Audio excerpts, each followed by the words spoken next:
Esther was on an airplane yesterday, and a beautiful flight attendant, as Esther was going to the forward of the plane for the bathroom, as Esther came out, she said, "How was everything?" And Esther said, "It was really good." And then this beautiful girl said, "If I really want something, why isn't it coming?" And Esther thought, she must have recognized something about me. Maybe it was the way I drooled on my pillow while I slept for the last hour. And Esther said, "Well, it's easier than any of us allow it to be. We just have to think about what we want instead of its absence." And the woman looked at her like, "That wasn't a very good answer." That wasn't a very good answer. And Esther thought, how can I condense this? We've got about 3 minutes here before someone else needs something from this girl. What could I possibly say to her that would help her to know that it really is not as difficult as we think that it is? And Esther said, "I think it's about just accepting that good things want to make their way to us and are, and we just have to let our guard down and let them in." And this beautiful girl looked at Esther like, I really need a better answer than that. And Esther is thinking, what could I possibly say? Then it came to her. Esther said, "You know what? Everything that you want is already there." And the woman looked at Esther like, "Are you out of your freaking mind? If everything that I want was already there, then we wouldn't be having this conversation.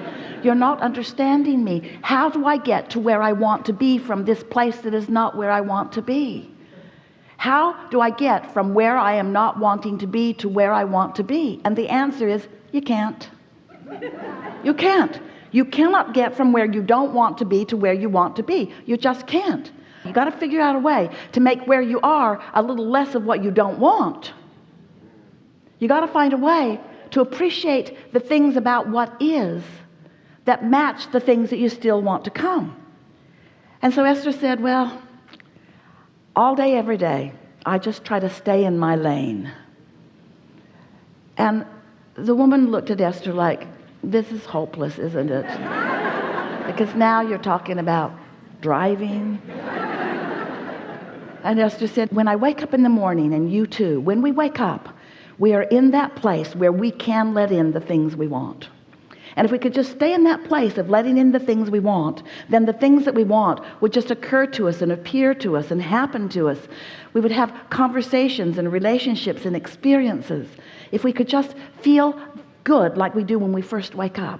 And so Esther said, "When I first wake up, I realize that I'm new in the world, that I just woke up, and that everything is working out for me in a better way than it ever is right now when I first wake up.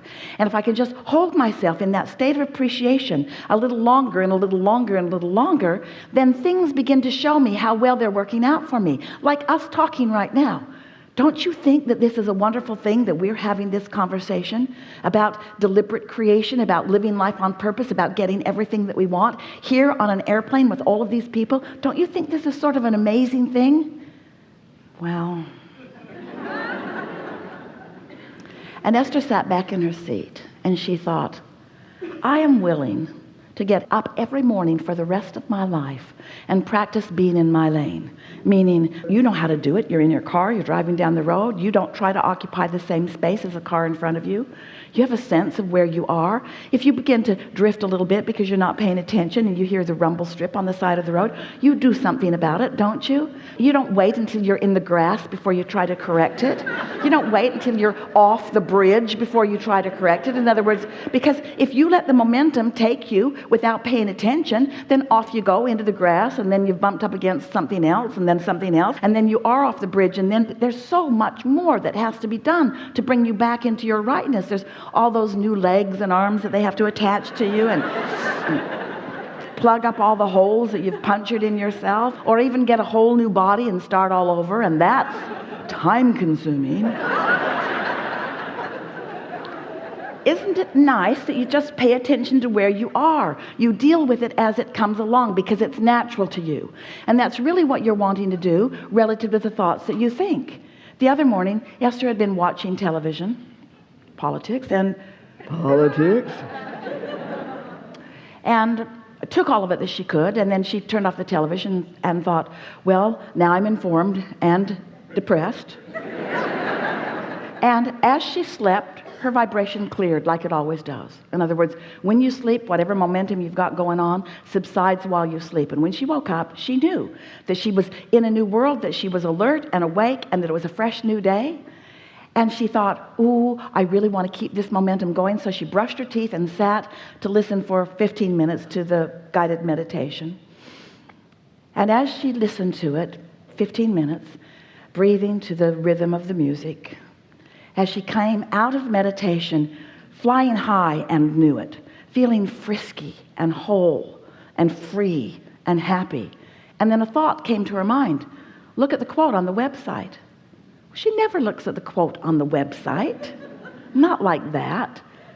So she looked at the quote on the website, and it was screwy.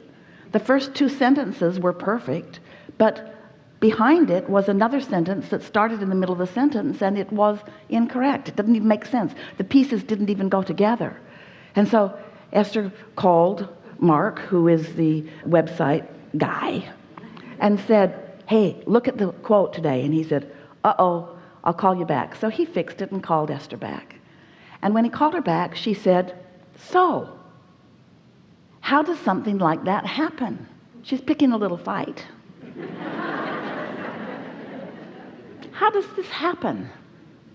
Well, as I was cutting and pasting, I just didn't quite get the old one out when I pasted the new one in. But wait, I thought this was an automatic download. When I give you these quotes, I thought you were... And then he said something that she had not understood before. And now she's taking issue with what she thought he told her before and what she thinks he's telling her now. So now she's still picking a fight.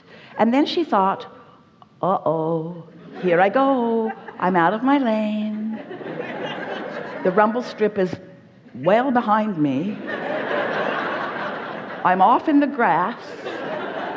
And then, just to punctuate it, right before she went off the bridge, she said,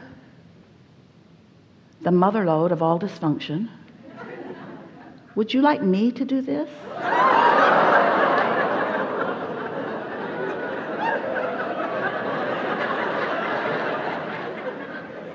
And then he responded in kind. This is really hard, Esther. I don't think you can do it.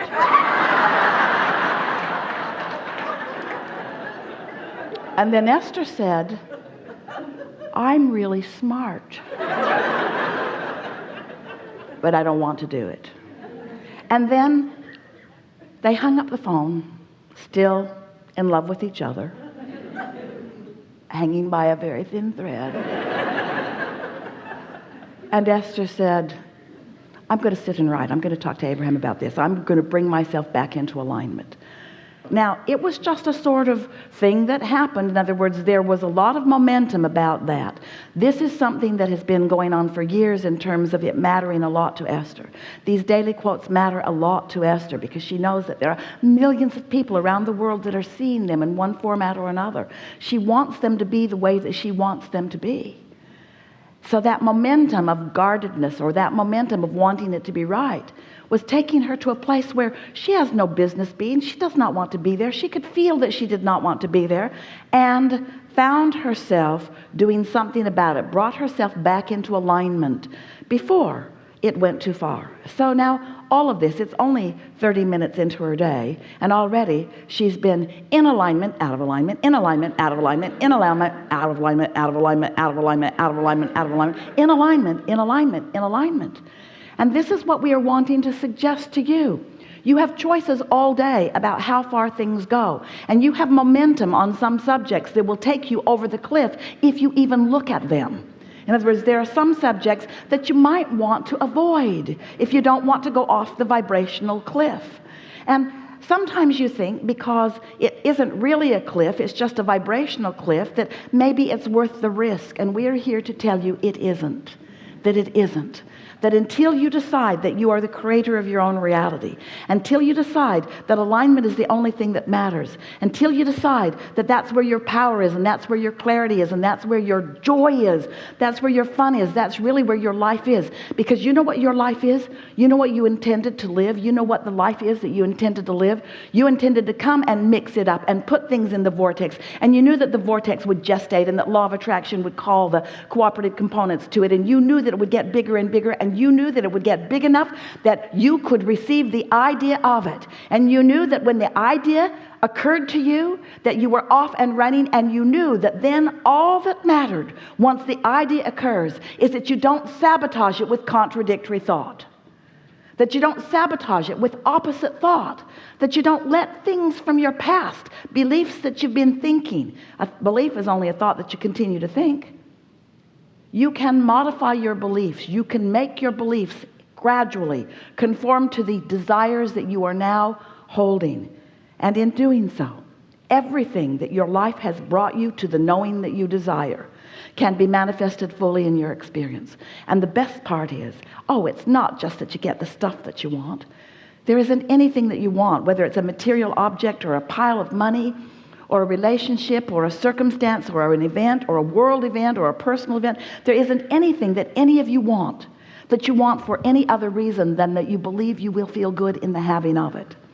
And once you understand that it's all for feeling good, and that you can feel good even in the not having of it, that in the feeling good even in the not yet having it in physical terms, you will have it in a vibrational sense. And if you can keep that up, if you can stay in your lane, if you can continue to know that it is yours even before it is manifested, the ideas will occur to you, the inspiration and the impulses will come to you, and you will find yourself in the right place at the right time, rendezvousing with the right others who will co-create with you. And there is nothing that you cannot be or do or have. There is no limitation to you other than your inability to stay in your lane, other than your inability to go where you mean to go rather than go where you are being influenced by something else or someone else, or even by the ill-conceived, misunderstood beliefs that you have picked up along your own physical trail, you see.